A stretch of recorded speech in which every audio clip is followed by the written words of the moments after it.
Hello, this is doctor Naveen, neurologist from NASA hospitals. So ఇప్పుడు మేము మా ప్రాక్టీస్లో చాలామంది రోడ్ ట్రాఫిక్ యాక్సిడెంట్స్తో ఎఫెక్ట్ అయినటువంటి పేషెంట్ చూస్తూ ఉంటాం. సో తలకి బలమైన గాయం అవుతూ ఉంటుంది వాళ్ళకి. కొంతమంది డీప్ కోమాలో ఉంటారు. సో ఆల్మోస్ట్ 30 days 40 days హాస్పిటల్లో ఉన్న తర్వాత రికవర్ అయ్యి స్లోగా వాళ్ళు ఇంప్రూవ్ అయ్యి ఇంటికి వెళ్ళడం కూడా జరుగుతుంది. సో అయితే ఒక 3-4 months తర్వాత వాళ్ళు వచ్చినప్పుడు చాలామందిలో న్యూరలాజికల్ ఇష్యూస్, అంటే మానసికంగా వాళ్ళలో చాలా చేంజెస్ చూస్తూ ఉంటాం.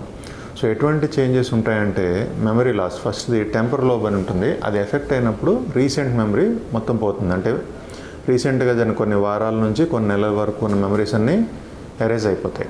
పాతవన్నీ గుర్తుంటాయి కానీ కొత్తవి పోవచ్చు. అదొక పాసిబిలిటీ. కొంతమందిలో లాంగ్వేజ్ ఫంక్షన్స్, అంటే మాట్లాడడం, నెత్తిగా మాట్లాడడం, నేమ్స్ చెప్పలేకపోవడం, చెప్పింది అర్థం కాకపోవడం, ఇటువంటి సిమ్టమ్స్ కొంతమంది చూస్తూ ఉంటాం. మరి కొంతమందికి వర్కింగ్ మెమరీ ఇంపేర్ అవుతుంది. అంటే నార్మల్గా వంట చేసుకున్నటువంటి గృహిణులు చేసుకోలేకపోవచ్చు. సైకిల్ తొక్కడం లాంటి కామన్ యాక్టివిటీస్ కొంతమంది చేసుకోలేకపోవచ్చు. ఇది వర్కింగ్ మెమరీ డెఫిసిట్స్ అంటాం వీటిని.